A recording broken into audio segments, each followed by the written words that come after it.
And all right, welcome. This is the meal with Warner B. Okay, I am your relationship, I'm your mental health, I'm your addiction coach, and I'm here to talk about mental health, talking about issues that affect men and mankind and people. So the meal. Okay, so I'm here with my guy PERTIS Williams in his new studio. And we coming down here to talk about some issues that's going on. Yeah, he would say something as I'm over here trying to play with these cameras right now. But yeah, PERTIS here. You know me, host of the Perspective. We'll be launching that also coming real soon to the new channel, Godsmack. That's G-O-B, Smacked. You got to go look that up. It's shocking and awe. So, that's one of them good things. So, we have some different camera angles going on right now. We're in the studio under construction, as you can see over here. And again, this is not my show. This is Werner's show. So I'm going to put the camera back on him so that we can start our going ahead as I try to get all these cameras angles right. All right. Cool. So the name of this is the meal, and the reason we call it the meal is because anytime we eat anything, we eat with people we care about. In the Asian culture they call it oishi, and it's not just about the food; it's about the whole experience. So when I think about meal, I think about sharing something with family, think about sharing something with friends, and I think mental health and addiction they need to be talked about, around people that we care about, because it's an epidemic, guys. It's an epidemic, and so one of the things that we have this platform is to talk about things that's going. So it's going to be a place where you can call in and talk. And mental health is pretty expensive. You know what I'm saying? If you don't have insurance or anything like that, so when you can come on here and get some mental health issues, you can talk about addiction, you can talk about family matters, you can talk about relationships. This is a good place to start. So that's why the whole purpose of me doing this thing and having this platform. Yes, it is. And as y'all can see, I'm over here playing with the cameras. We both on the camera right now over here. Okay. So I'm playing around with the cameras while we're doing construction. But again, we're real serious about this mental health situation. That's one of the things that Werner and I share. Tremendously important. Myself personally, he's my therapist.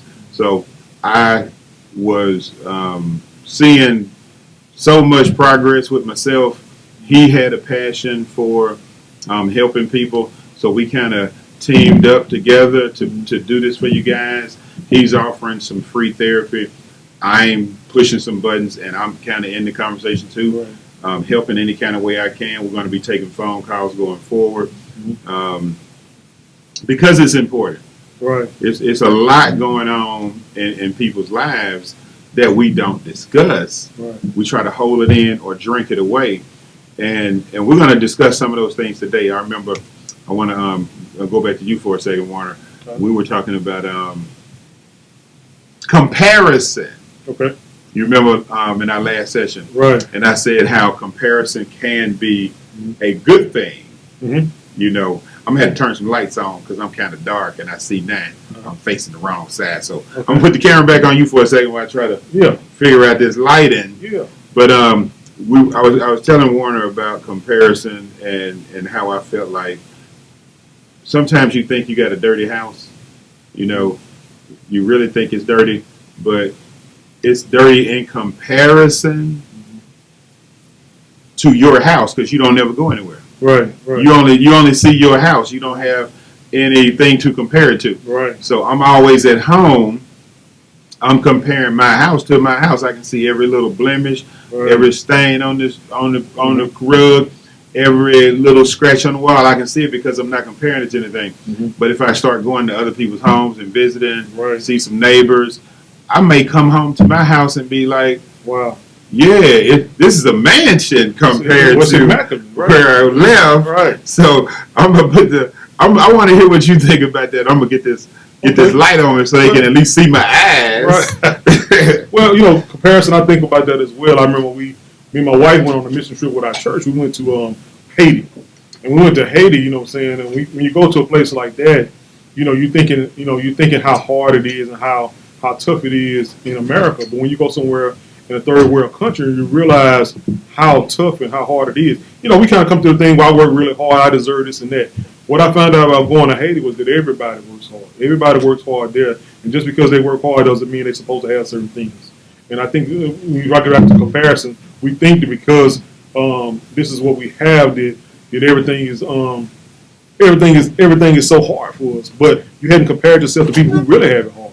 And so I agree with that 100%. Sometimes you don't know how bad it is. So I guess every time now I take a shower and I have hot water, I realize how grateful I am for it. And I think comparison, like I said, can be a good thing. You know what I'm saying? If you're looking at it and it's challenging you, but it also can be a thing that can become detrimental to you if you don't understand. And I think comparison also means you learn to respect what you have, appreciate it. I think comparison can bring appreciation if you do it in the right way. How's that like, Devin? Hey, that's we gonna need some longer chords, but it's doing better. Yeah. You know. Again, we're in the process of doing some setting up in the studio. Warner was so nice to come today, even though I am far from finished. Can you see me now? All right, that's better. Yeah, so as we were saying, those comparisons that we have, and y'all gotta excuse me, I'm not gonna move anything else. If you can't see me, we'll just deal with it from that point. But like we were saying, the comparison, you don't have anything to compare it to. Mm-hmm. You always in your own head, your own space, your own way. I'm gonna just be honest. It made me crazy. Mm. It did. I went from a very social life to having a lot of friends, going a lot of places, doing a lot of things, and then getting into a relationship. You start to see that closeness become almost excluding other people. Right. So we started excluding other people. We weren't going anywhere. We lovey-dovey. Right.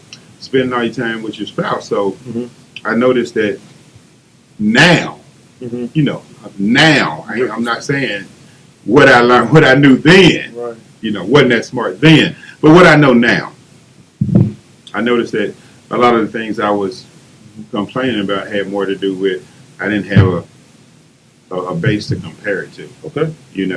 And I look back and I say, wow, I was complaining about that, but go over here and it's 10 times more than what you were complaining about. So it's almost like what I wouldn't give to go back to that what I thought was dirty.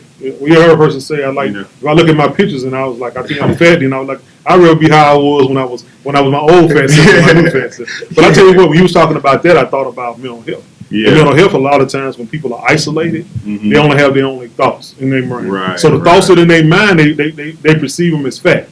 And what happened, they have no one to compare their thoughts to. And so what happened, they take it as truth. And so guess what? When I meet somebody else and they was like, that's not true, right? That's not how you think. You know what I'm saying? That's not correct. And what happened now, I got two things. Now instead of me having one narrative, I got two narratives. And because when I'm alone and I'm isolated, I only got my one narrative.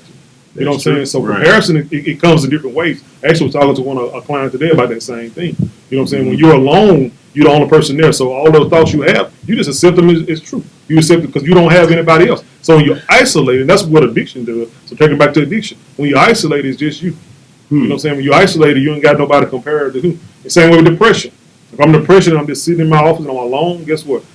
I say this is the worst place in the world, but guess what? If I got somebody else to talk to, or I step outside and change my perspective, and guess what? It's not as bad as I thought it was. So comparison is a good thing. It can be a good thing, and it can also be a thing that's detrimental if you don't use it. So, and I agree with you when you say, now let's go to comparison bad. Okay. Going out into the world, let's reverse everything we just talked about. Okay. We're just gonna reverse it and say, okay, so you got everything good at the house, and now you are here wanting more or wanting better, right? And you just visually doing that, right? You're not really in tune with what better is. Right. You just assuming that looks better. I want that, right? And so a lot of times we'll sacrifice what we have because we compared something outside our house, Mm-hmm. that was a bad thing to do. Mm-hmm. So You don't know the cost. We don't know the cost it took to get to that. right. So you know what I'm saying? We look at somebody, they rich, and then we don't realize what's the cost. Mm. But how's their family life? How's their life with their children? What was the Right. cost of it? I'm comparing, and that's how you get. That's how we have so many young kids now with suicide. Bring it back to mental health, because what it is, they're on the internet and they looking at everybody's picture Right. is looking like they're happy, even though they know it's virtual, and even though they know it might not be real. In their mind, they romanticize, and so they thinking it's real. So if I'm good or if life is good, then I will have what these people have. I will have Right. this car. I can pay my mother's, house off and do all these different things these people are doing every day. I can meet. Look at Anthony Bourdain. You look at him when I was growing. I loved Anthony Bourdain. Not growing up. I was years ago, and I was like, man, he's seeing all these people. He Right. eats meals with all these great people. He's had such a great life. But then all of a sudden, We out let me see here, the shoe. It just went off. we out here acting. We out here acting bad, but we got it. We Yeah. still we got We're still good. We But still good over here.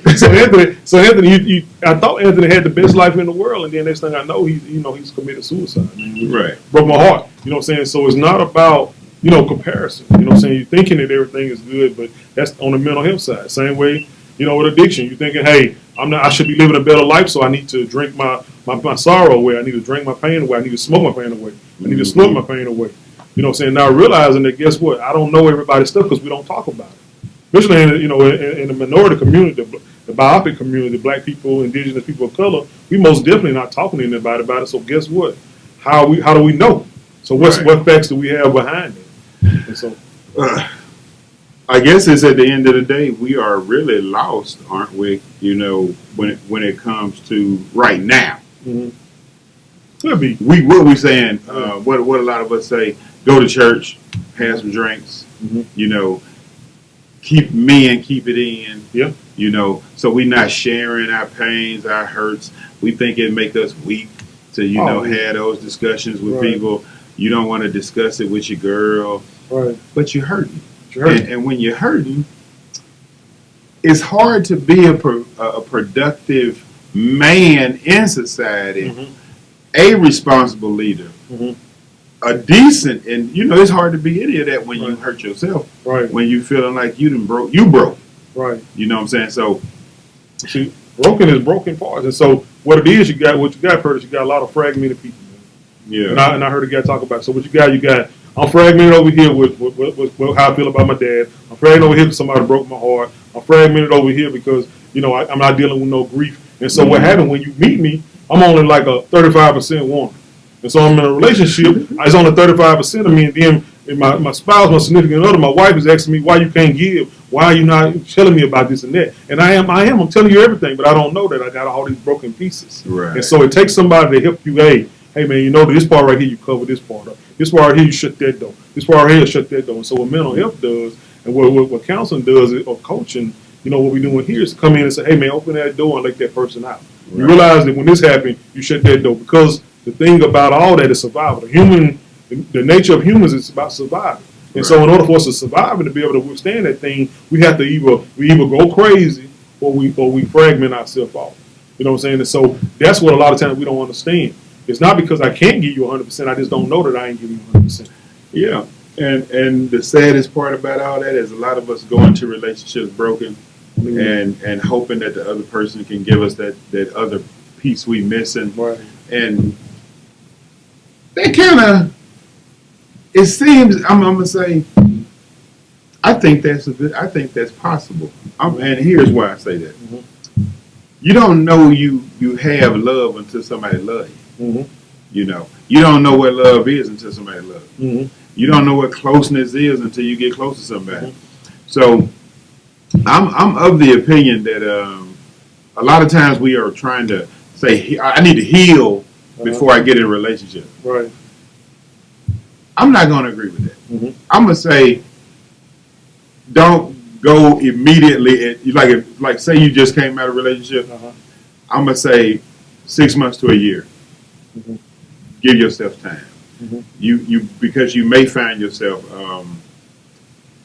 after that 6 months in a year, you may find yourself falling back into missing or desiring that old relationship so much that your brokenness doesn't leave. You feel me? So it's like my car broke down, so I'm walking to work. Okay. I'm saving money, but I can't get another car yet. Now, I need a car, but I can't afford it. But if somebody gave you a car, would you turn it down? No, you wouldn't. You would take that car. So it's just like that for me. And when it comes to like relationships or love, say I'm broken. Okay. I'm out of a relationship, and I've been alone for a year. I've been alone for 6 months. I'm not looking. You know, I kind of gave up. But then you start falling back into that, remembering the good times, and then what if love come around and say, hey, like that car, let me give you some love. You feel like you're broken, but you do need love. You need that. Connection, you need what they offering right now. Yeah. And even though you're in your brokenness, I think it may be a good thing to accept that gift of love and explain to them where you are, but don't turn it down because that may be the difference in you having, coming out of that heartbreak, heartache, and staying in it for a long time. So when people say, heal yourself first, I'm going to say, take some time off. But sometimes you need a doctor or a Band-Aid or a nurse or some stitches. And them you don't want to put the stitches on yourself. I think you need to do a pre-trip inspection too. I think you need to kind of look at, hey, what went good, what went bad, what can I improve on. I think I don't think many people are going to wait to. The thing about that waiting, sometimes people say, sometimes I think you wait but you ain't doing nothing. A lot of times you ain't working on nothing. You just kind of surviving. You know what I'm saying? Everybody's not working on themselves. It's like a person that what I'm saying, they just kind of waiting. I'm gonna wait and get my body in shape. They ain't doing no work. Ain't nobody doing that. You know what I'm saying? And so I think it's a good thing to understand who you are. Look at it back and see who you are. You might not hear, but become aware. You know what I'm saying? Who you are. And that's what I think about counseling. It's about making you aware. Because at the end of the day, you still got to choose to do the steps. Yeah. You know what I'm saying? And it's hard, man. And change is so difficult. And so a lot of times it's going back and realizing, hey, when I got like this, this is what I always tell people. If you're an angry person or you mad or you don't trust people, I said, ain't no baby walking around pushing people down. Telling me, I don't trust people. I said, it came from somewhere. Right. You know what I'm saying? Even if it was the mother, was something happened with the mother, she was like that when she was a little baby. I was like, okay, what was your state? Were you arguing all the time with your spouse or your baby's father or whatever like that? Did he do something to you? Did he push you? Did he abuse you? Were you mad at your mom? So the baby coming out, because the baby feels all that. Because in that umbilical cord, they get all that stuff comes out. Yeah. So the baby angry, maybe you were angry. Yeah. You know what I'm saying? So it's just about, and we don't want to talk about those things, but a lot of times those things are the reasons why. A lot, it's so much in that. It's so much has to do with how we are and why we are like that. You know what I'm saying? A lot of times the thing is that I think PERTIS is that people just say, hey, that's just who I am. You know what I'm saying? So you ask somebody, hey, that's like a person saying, like, they broke, I'm broke. It's the world that's a system. Okay, what's the solution there? What is the solution to you being broke all the time? Maybe I need to look back at, do I got any bad spending habits? Do I, this is how I used to be. I was just playing avoid the bill collector. Avoid the bill collector. But guess what happened? After a while, I just got. They gonna find you. Well, you know what I did, man? I started answering the phone. And guess what? They couldn't eat. They couldn't eat me, PERTIS. And what happened over time, man? And guess what? Now I got a house, man. All this time I just got one. You know what I'm saying? Because I stopped being afraid, man. I stopped trying to, run from my problems, man. You said a mouthful then, running from your problems. Now, I will be the first one to admit when I grew up, too, and started answering that phone. Yeah. And hey, you got me. You got me. You got me. I'm not running anymore. And I'm going to tell you what did it for me. Going to them meetings. They told me to be honest. They said if you're not honest, you're going to get drunk. Right. And that scared me. So I was like, if I'm a liar, I'm gonna start drinking. Wow. And it was like, yeah. And so they was like, take care of your business. For your business, take care of you. Wow. So yeah. So I was like, hello, yes, Citibank. Yeah. What I need to do. Yeah. And so I was like sending it to them. Right. And like you said, next thing you know, credit score is good, life's good. And you can do that. And life's good. And instead of me saying, hey, I always have bad credit, I can't have a good credit score. You can. You know what I'm saying? Yeah. Now, I'm not saying every situation is the same. Right. But I do know exactly what you mean. Once you start taking care of those businesses, Right. I mean, taking care of your business, Right. your business get taken care of. Right. You learn habits, right? You learn Yeah. same way with relationships. You learn, hey, if I start learning it, if I'm a little bit nicer, if I listen a little bit Yeah. more, maybe things will change. Things can really, but you also got to see it changing. Yeah. Like I have people say, well, I'll always be, they were like, hey, I'll always be single, I'll never be married. You know what I tell them? I say, you're exactly right. That's what you You're gonna you asking for it. you asking it, but it's faith. It's faith in it. The same way you gotta have faith that you never will, you can have faith that you will have of what you call. Yeah. I have faith that I'm always be broke. You know, I can have faith that I can not be broke. You know what I'm saying? So Right. then I can start putting in work. Every day I see myself not being broke, and guess what? Every day I start putting in. Guess what? One day you look up and guess what? It's some money in your bank. You're like, what is this strange thing in my bank account? What You know is what I'm saying? Is this these 20 numbers? I'm used to $2. It's a zero behind that thing. It's $20. These are numbers in here. It's a $20 in there. You know, and, Yeah. and man, it makes you so happy to see it. And I tell you what, I started snowballing my thing. And when I paid that one bill off, guess what I did? I took that $20 that I was paying on this note, and I put that $20 with the other $10. And Yeah. instead of me paying $10 on that bill, I paid $30. And I paid that bill off. And then I took that $30 bill and paid that bill off. And guess what I did? Next thing you know, man, I was paying $100, and them bills were just. You've been listening to David Ramsey up in here, man. I don't know. I learned it. I actually learned it when I was selling insurance, man. How to do it. So Okay. they run to just gets it from somebody else. Yeah. Man. But it's a thing that happened. And what Dave Ramsey, man, I really don't care for Dave Ramsey. The way Really? It's like I don't like Dave Ramsey. I don't like how he comes at it, man. You know, I'm all about how you approach me, man. I don't care what you give me. You know what I'm saying? You don't watch the audit then at all. Well, you know me. I like the other PERTIS. Yeah. I'll listen to the angry PERTIS. He ain't watching the audit. I'll listen to the angry PERTIS. We understand. That's me and Cosmo. Yeah.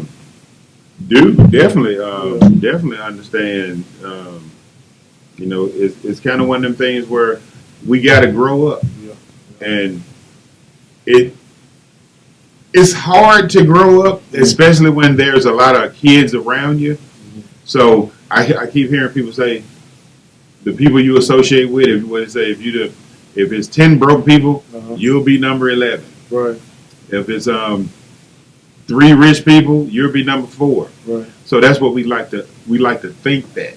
Right. That's not always the case, unfortunately. Right. You know, you can hang with rich people and you can still be broke. You can learn a lot. You can learn a lot. Yeah, you can learn a lot. You can learn a lot from them. Yeah. Now, But same with married guys, man. That's why I talk about the counselors. Mm-hmm. You know, I always tell people I might have friends that are unmarried, but I ain't finna go on no trip with you. Oh, You know what I'm saying? So I hang around married guys. You know what I also hang around? Well, I hang around guys that love their wife.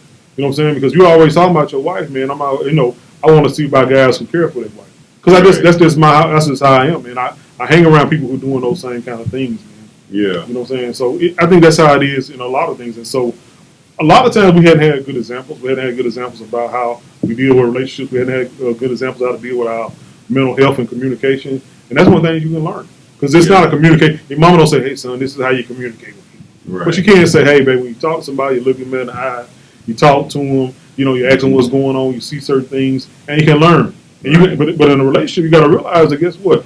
My significant other might not have that.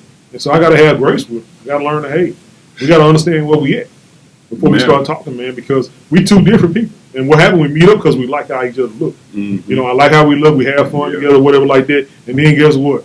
All that leaves quickly. And guess what? We got to start kind of figuring out who the real person is. Well, I'm gonna say I ain't gonna say that leaves quickly. I'm gonna say what we don't realize is that when you first get that, like you driving down the street, you hungry, and you smell that food in there, and you like, ooh, growling, stomach, oh goodness, and you get there, and you waiting for it, you get it, it's delicious, bam, it's fantastic, so good, you go back tomorrow. Okay. And the next day.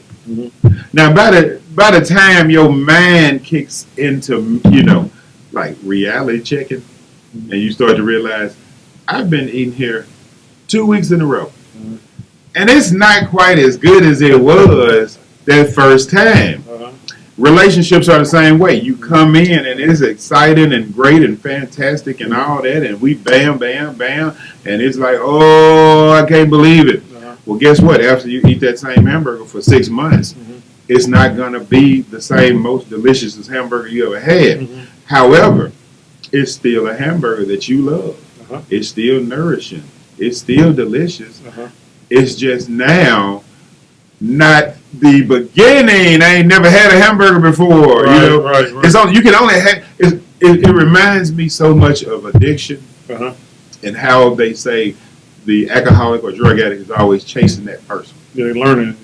Yeah. The first time you got drunk, you had such a good time. The first time you got high, Endorphins are more. So now you're chasing that same feeling. Unattainable. The relationship the same way. Yeah. We sitting up here in ooh gooey ooh gaga love in the beginning, and then you're chasing that feeling throughout the whole relationship rather than realizing, hey,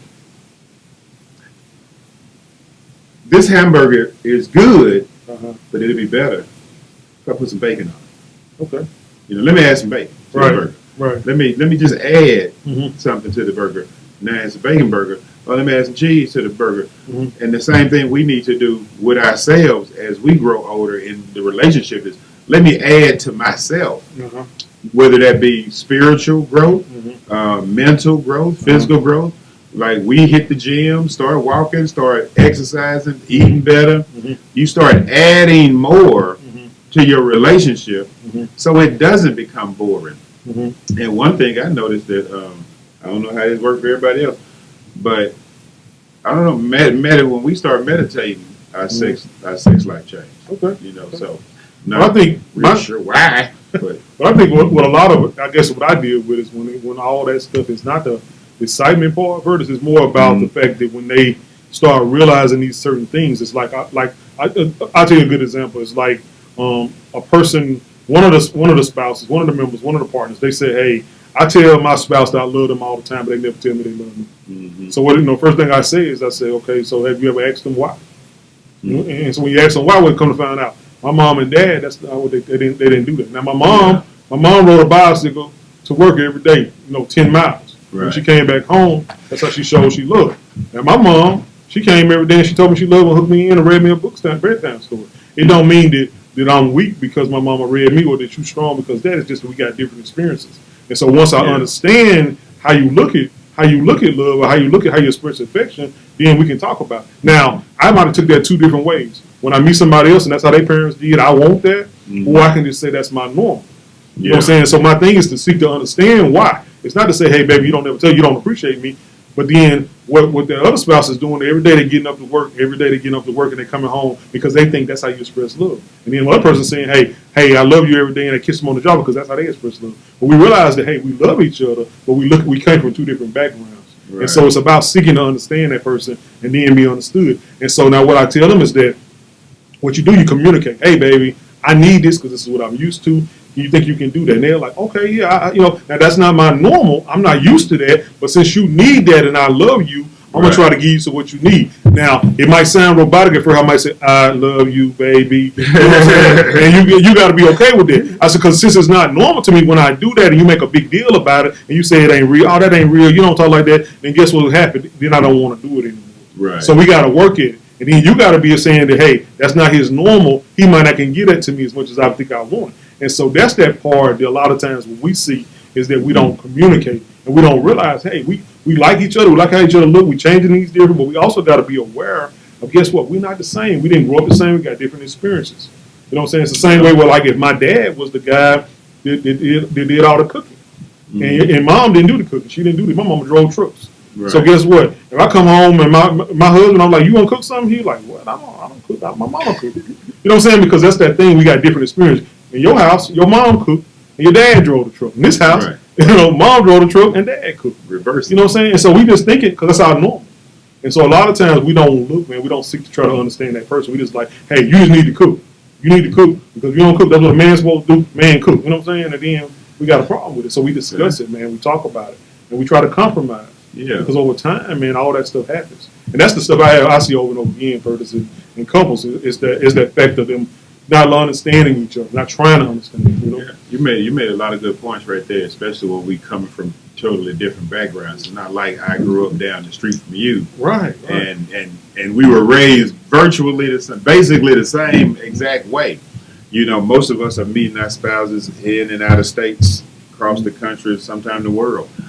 But for me, I was thinking about this morning. This is really good. I was thinking about this morning. I was like, why do opposites attract? Mm-hmm. And this is the answer I got. Okay. I said opposites attract because you have so much more to learn from one another. Right. So I'm not saying that opposites attract was the true statement. I'm saying it is the extremely best possible case scenario for working things out.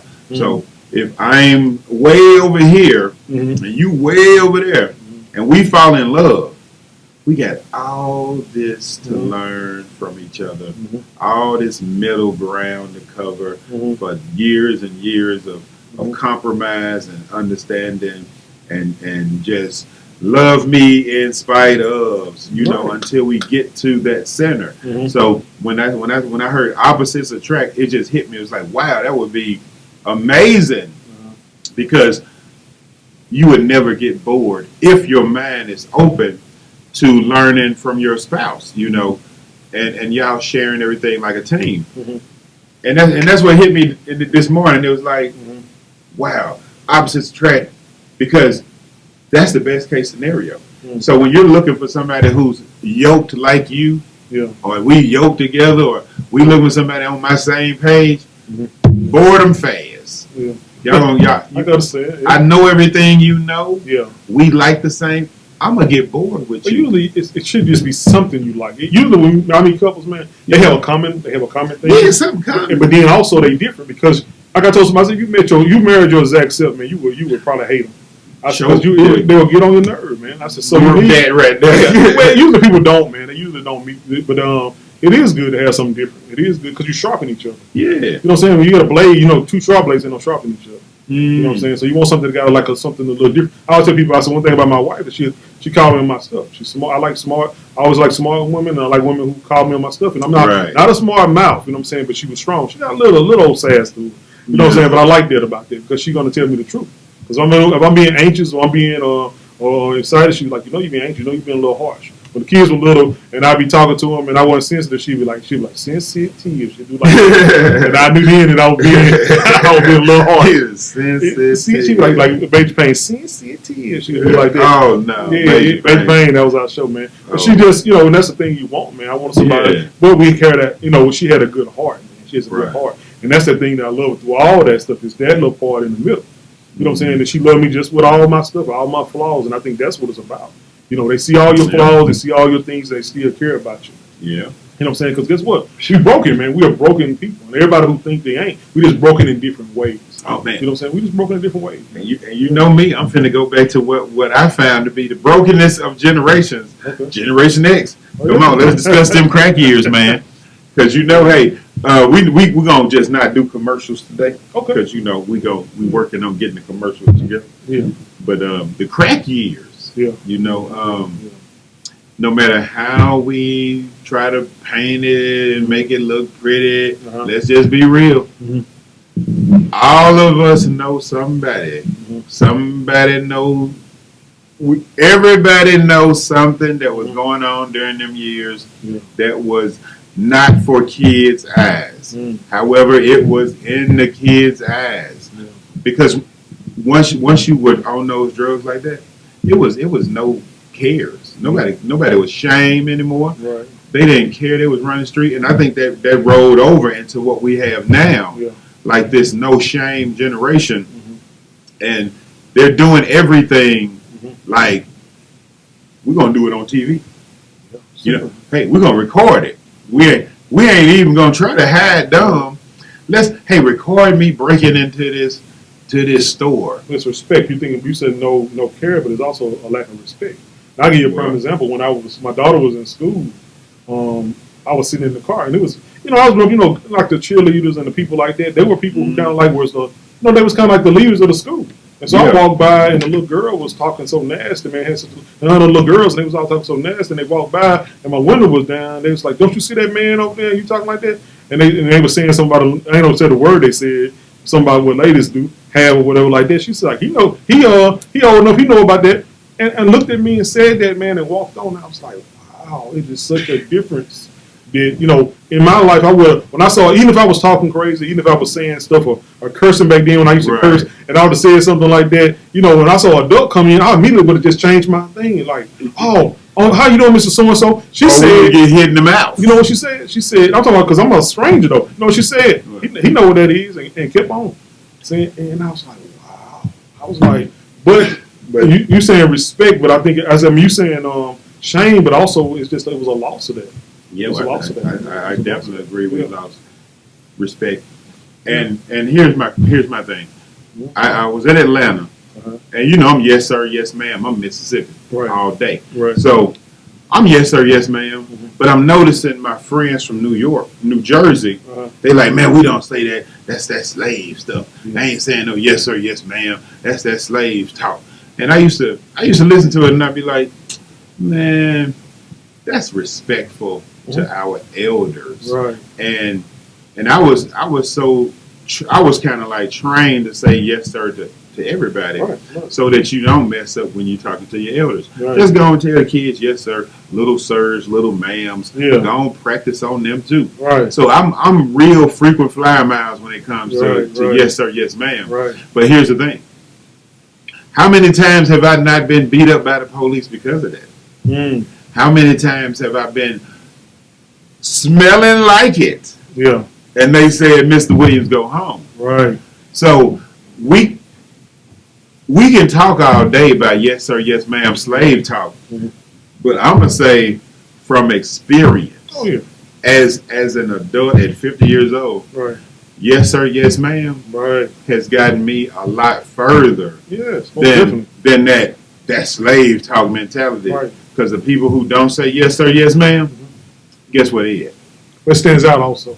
My wife is a teacher. I worked in the school system before. I remember those kids, man, who respect. I remember those. Even when they act up, I remember that one to say, I said that's that mannerable kid there. That's the one that got good manners.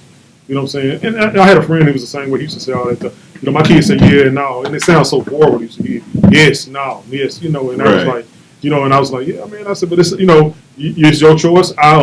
Like I told them, when a lady comes in, I stand up, I get my seat up, and they're like, you don't have to do that. I said, well, no, that's fine. I said, but that's what my mama raised me. I have to do it. I'm sorry. You might not, want me to do that. I said, if I open the door and you don't want me to do it, I'll politely close it back. I said, but I still got to do what my parents instilled in me to do. That's how I was raised. I just had to do that. I'm sorry that you feel that way, and I'm not mad at you for being that way. I'll politely close. I'm not slamming you up in the door. I'm not going to slam it on you. I'm going to just politely put your door back. I'm sorry. My son went to Washington, D.C. They went on a trip down there, and they said that's what they was doing. They got up and laid the seat, and the lady was like, I know how to sit up. You don't have to open my seat for me or something like that. I don't need you to do this thing. He's like, oh man, I'm sorry. I said, no. I would tell my son, I said, hey man, in those up countries like that and up north, I said they don't like that, man. Yeah. So it's okay. He's like, Dad, all I did was try to get out and give her my seat. She's like, I don't need you to do my seat. I don't need no man. And I was like, well, I said, baby, it's just different.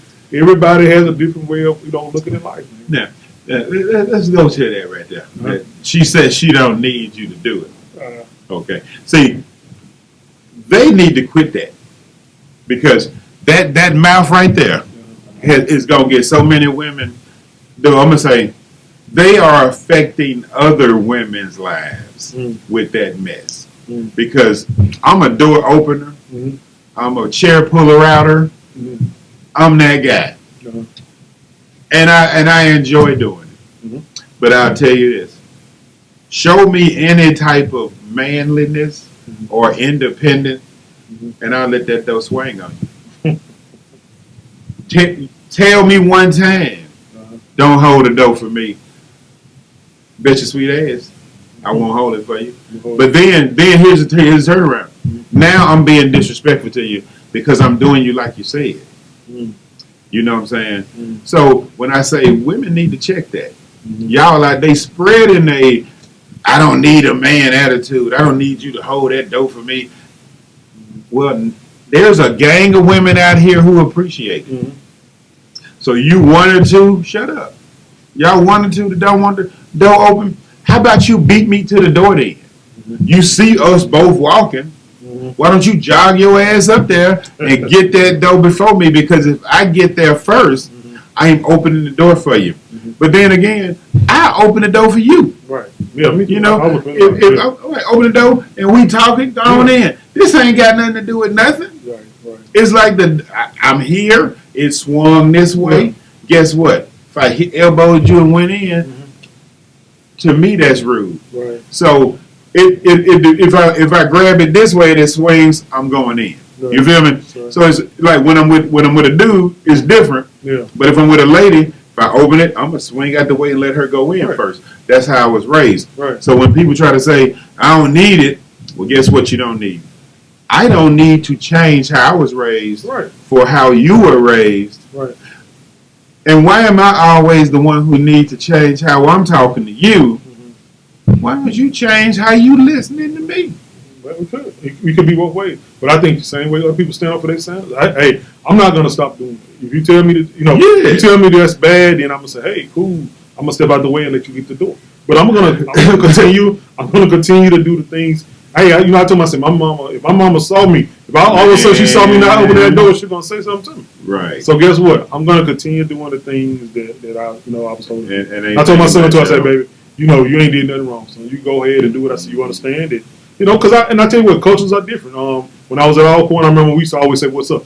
We see a guy, we say, "What's up?" It's like speaking. Yeah. And there was some guys from New York one time, and they was like, "Man, every time y'all came," he said, "Before I came to the South, man, y'all cats." He said, "Y'all cats really nice, man." He said, "Cause man, we say what's up, somebody get ready to fight. In our culture, Really? that's what they say. He's like, what's up? What's up with Oh, you? what's up, man? What's up with you?" And so when we say what's up, we What's up? saying, "How you doing?" He said, "Man, at first when I first came here, I thought y'all guys were ready to fight because I feel like, what you gonna do then, man?" He's like, "No, man, we saying, hey, how you doing? What's up? How you doing? What's up?" They say they hate it too. They say, "What's up, B?" They say, "What's up?" Yeah. Yeah, they say, "Hi." I hate it if you're saying that. "What's up, B?" Yeah, Well, yeah, man. It's just cultures are different, man. Things are Yeah. different. So just like that, Yeah.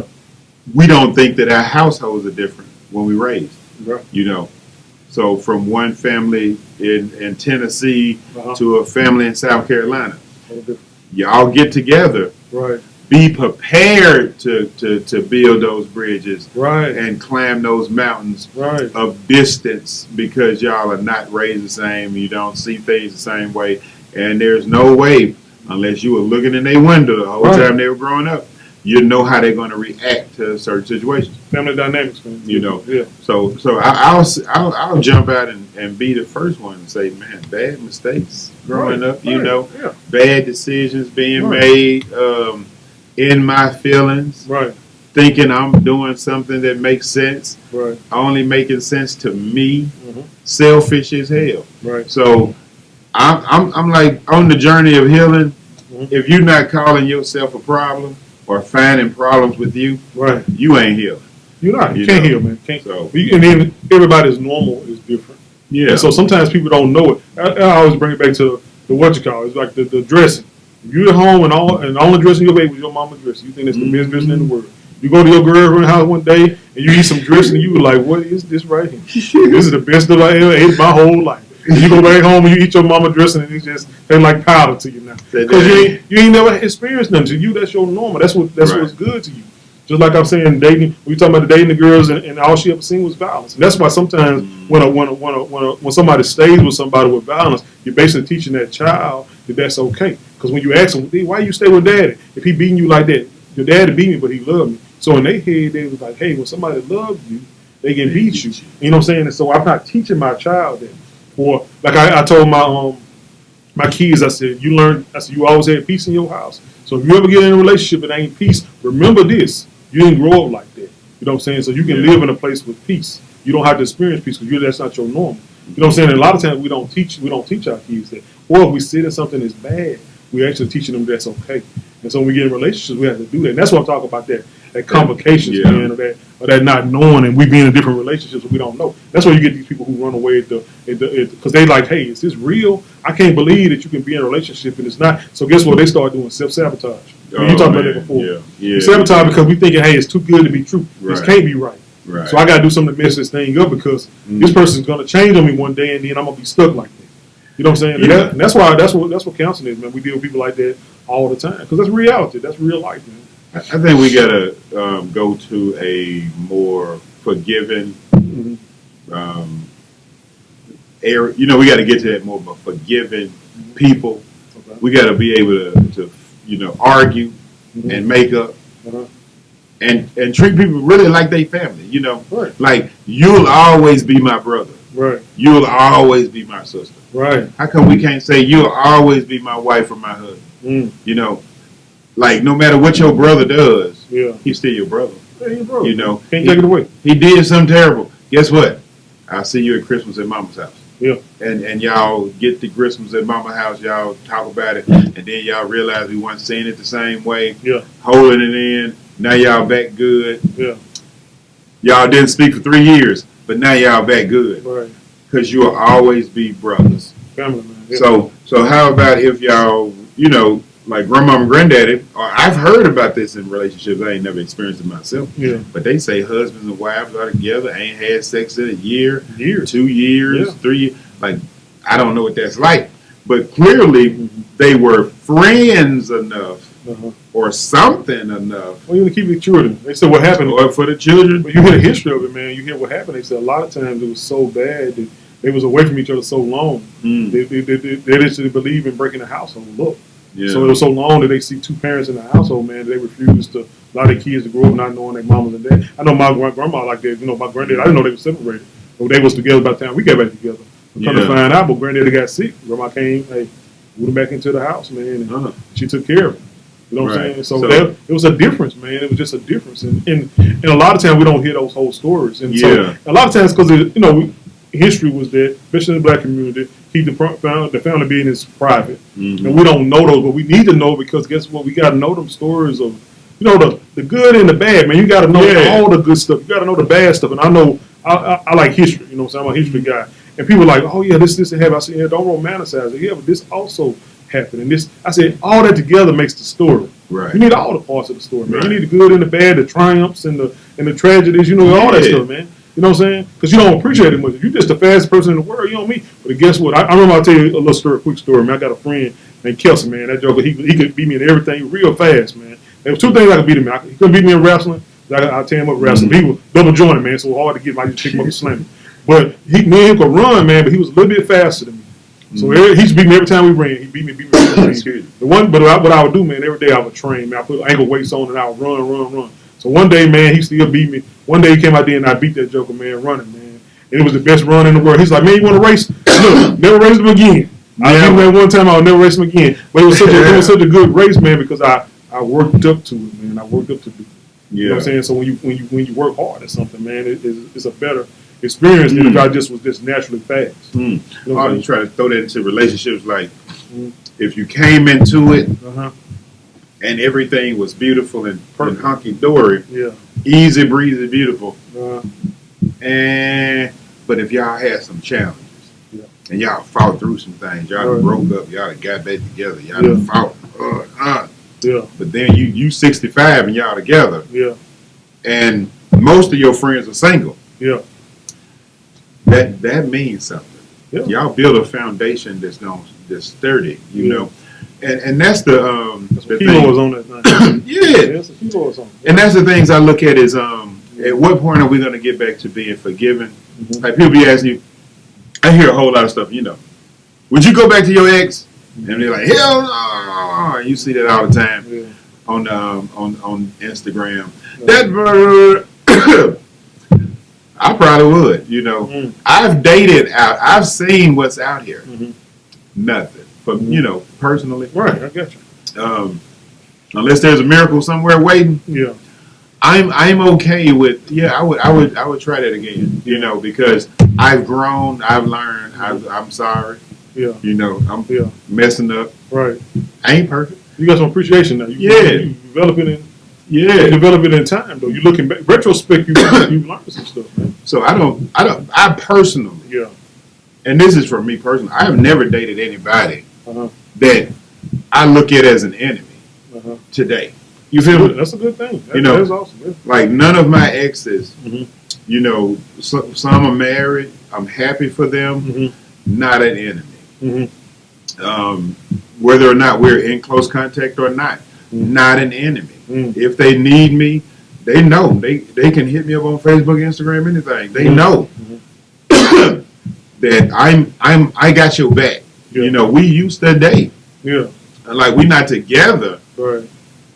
but I still wish you well. I'm not wanting you to fail. Right. So for me, it's like if the opportunity is there and we both single, why wouldn't you try it again? If you're both single, you know what I'm saying. So because you've grown also, you know what I'm saying. So we're not the same person. I have people sometimes like that, clients like that, and they get married. You know what I'm saying? They get married again because sometimes they grown. Sometimes you're immature. Sometimes you're thinking different, man. That's what I said. Going to therapy, I've learned a whole lot about myself. Saw myself, saw my issues, trying to address them. You know, and reflecting, I think is something we have to do more of. We have to reflect more on our part, not what they did. Exactly. Man. Not what you feel like they did. Go look in the mirror for a second. Actually, go look for a couple hours. But can you change something about another person? You can't. No, you can't. The only person you can change is yourself. So what you're saying, if you go and reflect it on yourself, I can't work on nobody else. All I can work on is me. And if there ain't nothing but me working on my reaction to it. You know what I'm saying? How I react to things. Now, I'm not going to say that every time you working on yourself, you're not going to find fault in them. Of course. You know, if you finding faults in you, then keep working on you. But if you know, I'm saying, like, I'm not sitting here saying, look at you and see what you did for him to hit you in your eye. No. You know, I'm not finna do that. I'm not going to do that. Because first off, he shouldn't be hitting you. Period. Right. Now, if you did something to get hit, like hit him, did you leave that out the story? So I'm saying violence doesn't beget violence in a relationship for me. I'm a man. That's a woman. You know, so for me, it's like I'm running from her before I hit her. Because, you know, we some big dudes. No way I'm hitting her. So, you know, I'm going to take off running. So I'm not sitting here and saying that, you know, whatever they do to you, you can take it. No, I'm not saying that. Of course. I'm saying that at certain levels of a relationship, we have to start looking at ourselves as children. I'm learning you, you're learning me. We get mad, we get angry, we yell, we fight, we throw stuff. Then we calm down, and then we sorry. And I'm sorry about it, and then you make up. And then, if you're wise, go to counseling and try to find out what triggers these things in me. Because, like you were saying, we were all raised different. I don't know what your mama was telling you growing up. I don't know what your daddy was telling you or showing you. I don't know about your family dynamics. I don't know. I don't know that. Because if it's 5 of y'all in the house and you was the smallest, in order for you to be able to get heard, you had to be really loud. You had to be the loudest. And so you became loud. And so now I'm in a relationship with my husband, and he lets me talk, but I'm still loud because that's my normal. And then, but if you come in and my husband loves me, and he's caring, and he gives me grace, which is undeserved favor, he said, hey, baby, you don't have to get loud with me. I hear you. And then she was like, okay, but now you need to. Then you said, no, baby, you don't have to do that. You know what I'm saying? I hear you. And after a while, she was like, okay, he loved me. He hear me. I can maybe, listen to myself. And so I might still have a tendency, but now I look over there at this guy that loves me, and I can calm down. And that's what happens. People see you and like, when you change. Yeah, I have. You know what I'm saying? Because, you can but now I'm safe. You know what I'm saying? A lot of people don't realize, I'm going to be on defense, and I'm going to be selfish when I'm not safe. And so my job is to why you don't feel safe. You know what I'm saying? A lot of times, that's that part people don't want to understand is that, I react because the whole thing of human behavior, man, is about self-preservation. And I do things. Even when we're talking about shutting down and compartmentalizing ourselves and fragmenting off, it's about protecting ourselves. Once we learn how to protect ourselves, it's different. All right. Well, I guess we are getting close to the hour point, and it looks like we having some technical cameras. They are telling us enough. But I still say it's been a great show, man. We over here now. We're gonna hope she stays on until we can close this out. But this is again the meal. This is not a journey into mental health. This is the meal.